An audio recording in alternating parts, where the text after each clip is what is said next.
Madrick is the founder and CEO of Cerené. Elise is a transformational architect for the world's most curious and courageous humans. With over 2 decades of experience in clinical social work, public policy, and leadership transformation, and a background in designing executive education at Northwest Kellogg School, she has people becoming unrecognizable to themselves in the best way possible. Hey guys, welcome back to another episode of Live the Glamour Chats. I am here today with Elise Madrick. She is the founder of Cerené, and we're going to jump right in and talk about exactly what that is. I know that you are considered a transformational architect, which sounds very interesting. So let's start there. How would you explain that? Yeah, well, I think let's start with just what we do at Serenade generally, which is we help people become unrecognizable to themselves in all the best ways. And some people would say, okay, well, what on earth does that mean? And becoming unrecognizable to ourselves isn't about fixing something that's broken or striving for a better version of ourselves. It's really about unveiling our blind spots or what exists behind our blind spots that often shape the lives that we've been leading, Mm, and often limits that. So if we bring light to those blind spots and we remove those limitations, then what could possibly be available to us in our lives? What could we create specifically in the service of other humans? mm, So, yes, we are a transformation company. We help people completely reinvent who they are or determine what's next for them. mm. And we do that through these experiences. So we take small groups to exotic locations around the world. We're headed to Morocco next week, in fact. And we go through our curriculum that's based in decades of research in psychology and the study of human behavior and performance. And this is based on your background, from what I know, you have a little bit of a background in this. Can you talk a little bit about that, how you got started?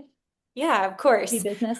Yeah, of course. So I think, as is the case in so many people's backgrounds, you see all sorts of different crumbs and you're like, help me make sense of this thing. Because I True. have. I started in clinical social work. I worked in public policy and higher education, specifically executive education.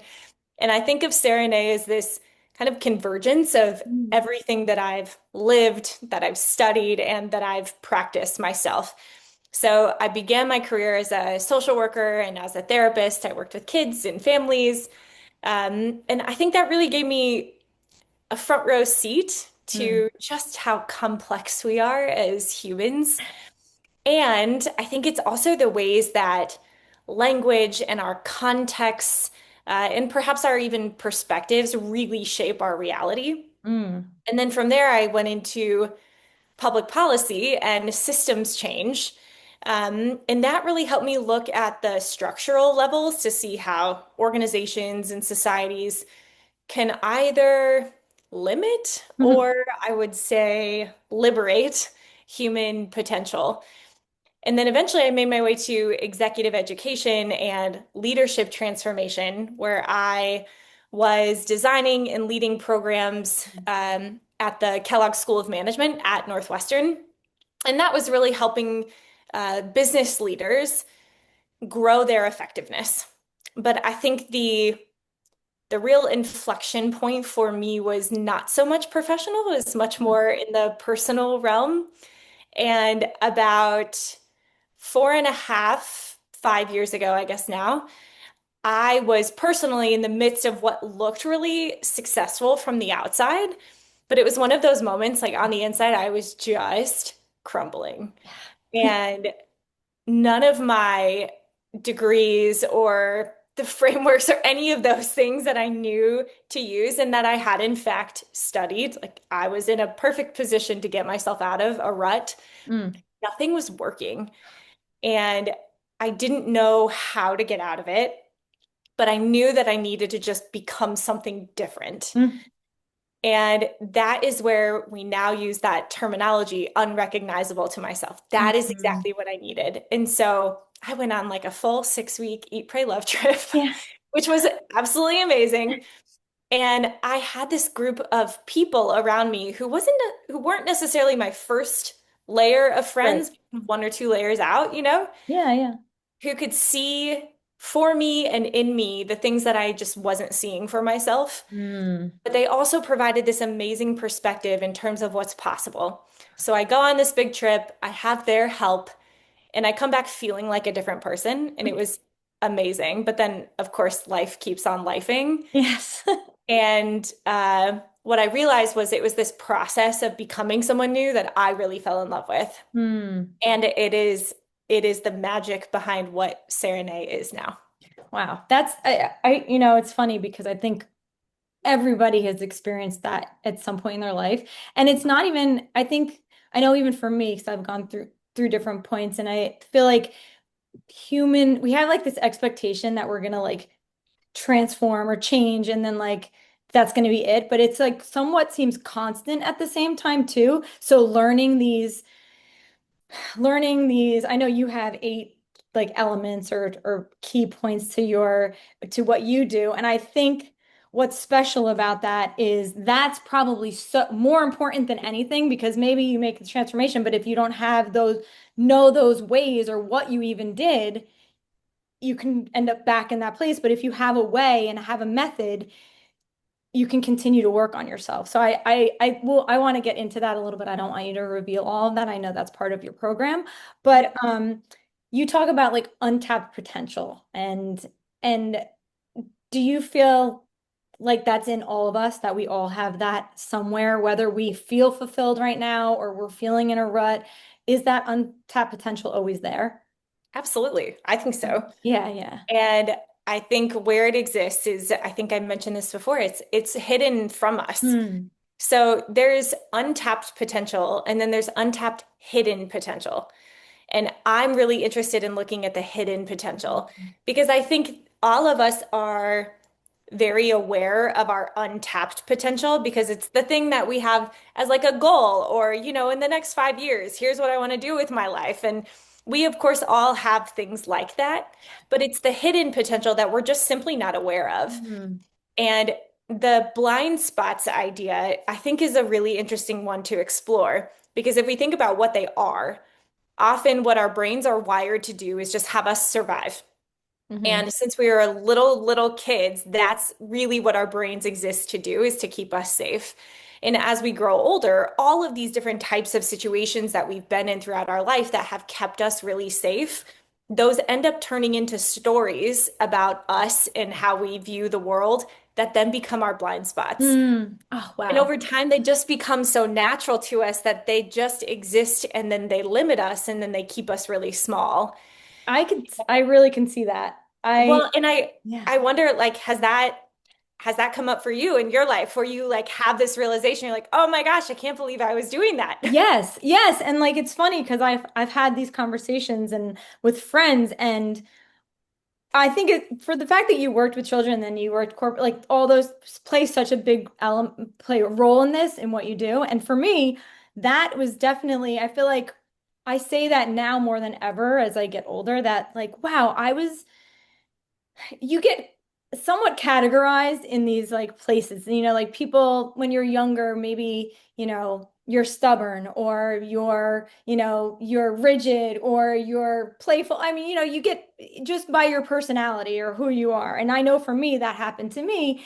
And as I got older, like, oh, you're so controlling with certain things. And that that kind of made me do more of that Mhm. because I was just told it. And maybe at 12 or 13, I acted that or did certain things that label was put on. And then now I'm like, I'm actually spending so much more of my time now trying to remove that. And like, how do I get that how do I not use what was programmed or told to me that I know I'm not, out of just like my subconscious, or wherever that sits. So I feel like that ties in really well to the blind spots, because I notice it for myself, that I'm like, well, wait, why am I even doing this? Yeah. Like Yeah. it's not even Well, something, that I like, or that's part of me. right. But Yeah. and often I love talking about this specific topic because All of us as humans, we all have a variety of things that happen to us as kids, and then we make it mean certain things. And there's a bunch of research that will show that often humans have at least three key experiences growing up in which they tell themselves something's wrong here and it's my Mm, fault. mm, I'm not enough and I don't belong here. And usually it's not necessarily just one tiny experience or one grand experience. It's like a bunch of little things that happen along the way that have us create those narratives that then we act into mm. over and over and over again, even when we're in our Yeah. 30s, Yeah. 40s, up until our 80s, even. I see that. I could see that Yeah. a lot. And it is, I feel like it holds you back from so much. Or even when I was younger, like I started my first business when I was 24, and I had so much confidence. Yep. I wasn't scared. I didn't have anything stopping me. It was like I didn't even think of the possibility of what could go wrong. And now I find myself older saying like, why am I so afraid to jump into this new thing? Or why am I so hesitant when I did it without a thought, so many years ago? So I think that that is something like I would want to learn or understand about myself. Maybe other people feel that way too, is like, how do you work through those things? And what does it take? Right. And there are a bunch of different ways that people do it. I think the most traditional way that folks do Mm. is they go to therapy, Yes. which, as a former therapist, I totally get it. And I think there's absolutely a role for therapy. I see one myself. Right. And I am not sure it's the most effective way Mm. to let go of situations or experiences from the past such that we don't wish they were any different than what they were. I can see that. I have that feeling, and I've done therapy, and I actually have tried. I would say I've tapped into a lot of different things, and each thing has its own place and has worked, from super metaphysical things like tapping and that, which I love. Like I'm the type who I'll try it all and I will do it. And I think they all have helped me in little pieces. What's funny is I've never done anything big, or what I consider big. And I do think sometimes you need those type of experiences to almost put you outside of everything that to Yeah. get to this other place, which is really a good chance to talk about your, of America, because I think that would ties in really well now for what we're talking about and Yeah. how doing something so immersive, like, why do you feel like that's so important versus, maybe doing therapy or something simple like a day thing? Yeah. Yeah. Well, there are all sorts of ways that I can get into why Marrakesh, why 8 days, why the specific curriculum that we've developed. But I think really at its core, the main reason we have people go to a different location where none of my participants live is specifically the research on context and context design. And so at a very high level, what we're trying to create is a very different series of contexts in which people can try on different ways of being. They can try on new ideas about what they want to become or who they want to become in their life. And often, even just the physical space that we're in determines Mm. how we think about what could be possible. And so just by physically moving someone, that makes a huge, huge difference. And then putting people with a group of other extraordinary humans that are interested in this Mm. similar work. All of our participants coming to Morocco are in very, very different places in their lives. I have people in their 20s up to people in their 70s who are retired and all sorts of people in between. And what makes it really interesting is this mix of different life experiences, and Hmm. what they're hoping to gain from the experience itself. But at its core, we get people to a different location. We have this research-based and proven evidence-based curriculum that we've developed over years and years of testing and making sure that everything actually works.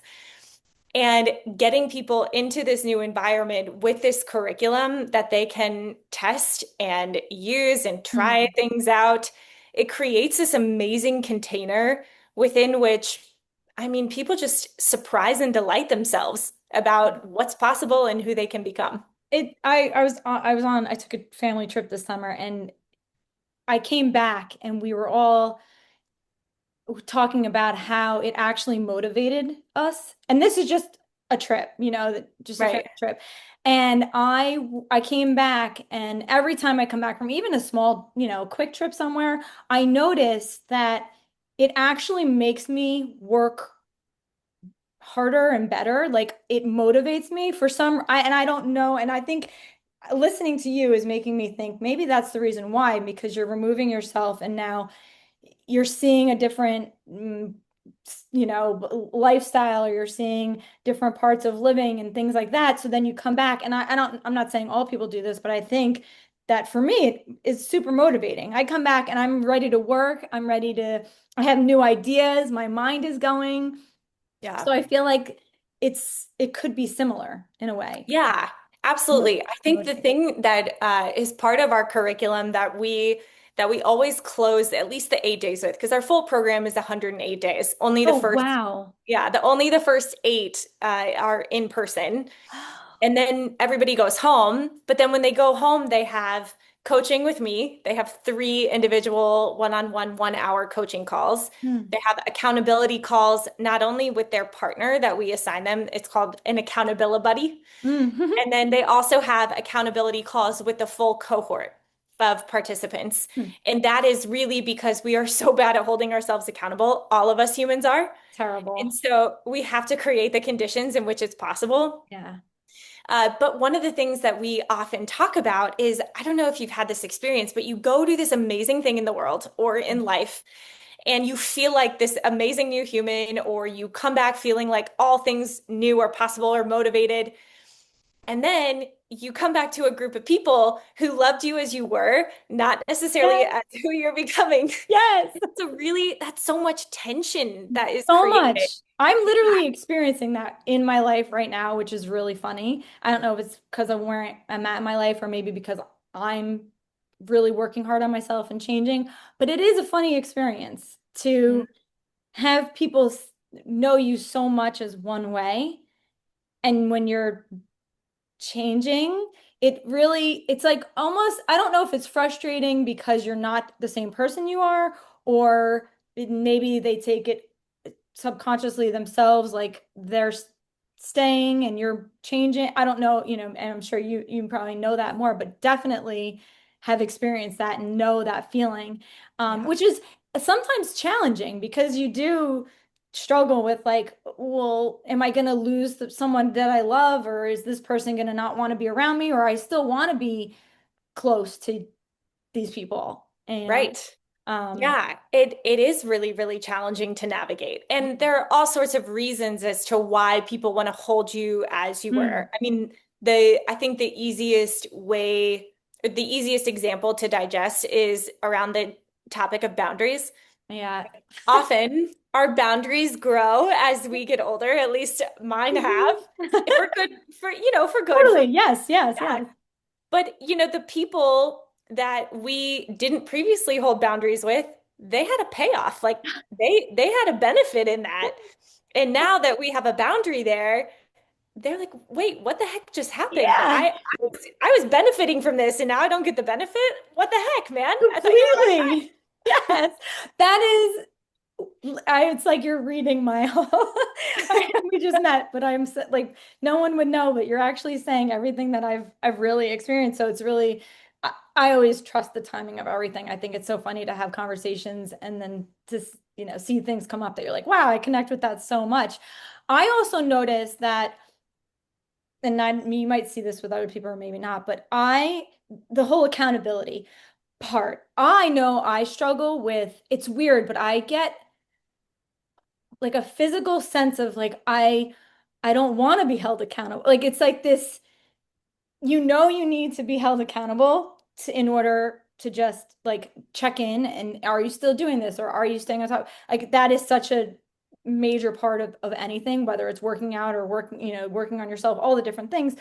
I know for me that I almost get very like overwhelmed knowing that I have to be accountable to someone, and it sometimes stops me from Mhm. even doing something that I know is good for me. So it's like, oh, I'm gonna sign up for this, I'm gonna do this, but then wait a minute, I have to be accountable to someone. All right, hold on. I don't know if I'm ready for that. What is Yeah. that? Or what would you say that is that common or is that, I mean, something? yeah, I think it's common for all of us Yeah. humans because it's us telling ourselves that we're about to do something different, Mm, and what is familiar is the thing that we often keep around yes. Yeah. because it's familiar and we know how to deal with it. When there's something new and, Mm, novel to us, it is just more difficult to navigate. mm, And I think it is all either difficult or easy just because of the stories we tell ourselves about what it is. mm. And so, for example, if you want to go sign up for an exercise class and then you get stopped by it, Yeah. it's I would argue that it's not actually the accountability piece. Huh. I would Okay. argue that there's a different story that you're telling yourself about what working out means to you, or maybe you don't have a lot of experience working out, and Mm. so it's a little intimidating to go into a Pilates class when I don't Yeah. know, I don't Yeah. do Pilates, I don't know Right. what that means or what Hmm. it looks like. That's And so to interesting. me that would be intimidating, Okay. but that's more about the story that I tell myself about not being good at Pilates rather than, okay, this is a process in which I need to hold myself accountable. And maybe like a fear, I guess, too. I feel like that. Yeah. And I don't, it's not even knowing. It's like, what is stopping me or what is I noticed that's like a regular pattern for me with so many different, like even down to, let's say, responding to an email. I'll be like, Yeah. I'm gonna do that tomorrow. And it doesn't even have to be a bad one. It could be something really great, like a Yeah. opportunity that came in, and it will still be put off for some type of internal, I don't even know what, fear of maybe doing something, maybe being more successful, or maybe being, I don't, it's interesting because I don't know where that comes from, but I think things like this are what take us into that next level. It's just how do we allow ourselves, almost how do we allow ourselves to even invest in ourselves in this way? Do you have like a suggestion for that? Or if someone is feeling in that middle place where they want to do, do an experience, but they want to work with you, but how there's something stopping them, how would you advise them to work through that? Yeah, it's so much so a mindset game. Mm, Like, mindset is a huge piece of what we talk about when we're all together, and specifically what types of mindsets that we want to take on in order to get over some of the humps that all of us experience. And I think if we go a level deeper, it suggests that there are a series of things that have happened in our lives that we've made it mean something, and that is the thing that's stopping us. yeah. And so the good news is that there are ways that we can really quickly get to the bottom of, okay, you say that there's something getting in the way. Well, let's get to the bottom or to the root cause of what this thing is that you say is getting in the way. Mm, And often it is, especially with the really, really high achievers that we work with, they'll come and say, like, I'm feeling stuck, which yeah. is completely understandable because so many of us high achievers, which I think majority of humans are in their own way, shape, or Mm, form, we all get stuck at some point in life. And it's really confronting because we've been successful. Like where we've gotten to today, things have worked for us. So why is this not working? right. And I think it's difficult for people to own up to the fact that what was working is no longer working. And then how do you overcome that? Yeah. But I think what is a level deeper or a layer deeper in that is really about the payoffs that we get Mhm. along the way. So for example, there are many people in the world, myself included, that we keep around pain or we keep around situations that we say that we don't want to be in, but we get a payoff because we get to complain about it. And True. then people feel bad for us. And so we like people feeling bad for us. It's really nice. It feels good. That's so true. That's also the very thing that gets in our way of doing Mm. anything different Ah. and getting rid of this pain or getting rid of the suffering that we say we don't want in our lives. Oh my gosh, that's so true. And look, I'll even say to myself, like, I'm not going to talk about this anymore. I'm not going to complain about it anymore. I'm going to let it go. And then I catch myself in these same, 2 days later pattern. And I'm like, and it's frustrating when you're aware of it. That's Yes. even harder because it's like I'm so conscious of what's going on and how it's making me feel. But yet I still catch myself in that same pattern. And I think you do get to a point where you say to yourself, all right, there's got to be something, there has to be a way to work through this that I don't know myself, Yep. which brings you to a place like what you're doing. You said, so you do these experiences, but then afterwards there's 108 days, you said? Yeah. So Yeah. is that part of the whole, if someone invests in a package like this, is that part of the whole It program? is. Yeah, it Wow. is. Because I can't necessarily guarantee that in 8 days you will become unrecognizable to yourself. And I can, if you follow the recipe and you do the work in 108. Like I there is a see. process Hmm. and it's a science. And Mm. so if you follow the recipe, which it's tough to follow, it is work. It's a lot of work. Yeah. And it's why we've created so many structures for support, Mm. like one-on-one coaching. And we even suggest, so we use what's called an ontological coaching approach. That's what not all coaches that we work with or that we have on our team are Right. necessarily ontological focused. That is my area of expertise. And what that means is I'm coaching people to their way of being. I'm not coaching them to a specific situation. Often Okay. executives will come in and say, "Hey, I have this big board meeting coming up in 2 months and I need to get prepared for it. So help coach me to that."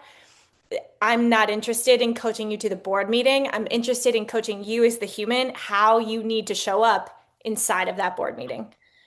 That's So that amazing. is our way of coaching folks. But often when people are reinventing who they are, they're also looking to, gain an entire new skill, which is that's part of our methodology is creating a new skill as access to becoming this new unrecognizable you.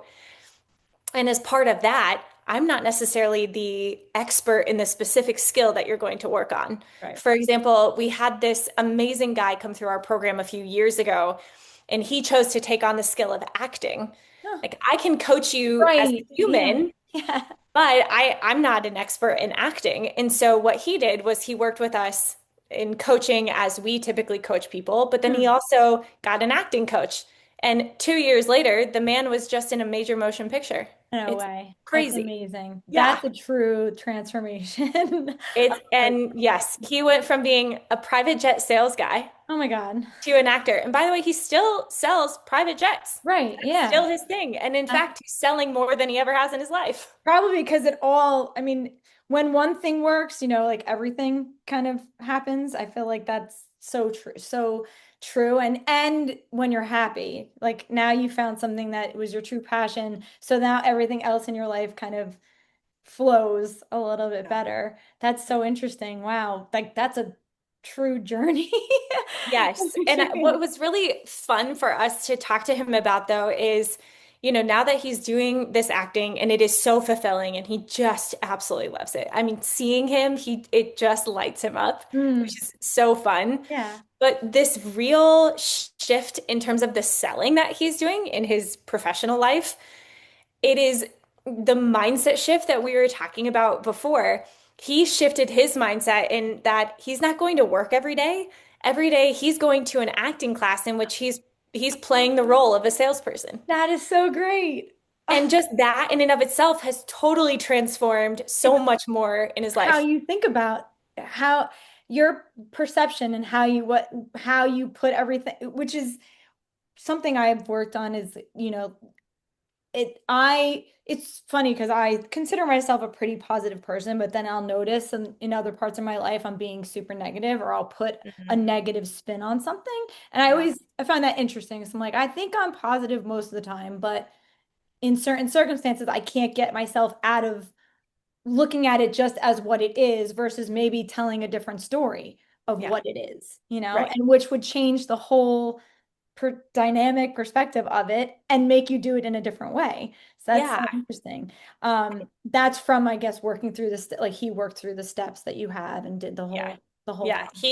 he worked it so hard. It was Wow. amazing. What a And great, he yeah, he like, really, really worked hard. yeah. And it was interesting though for us to see because in the actual program, he Hmm. was our biggest skeptic.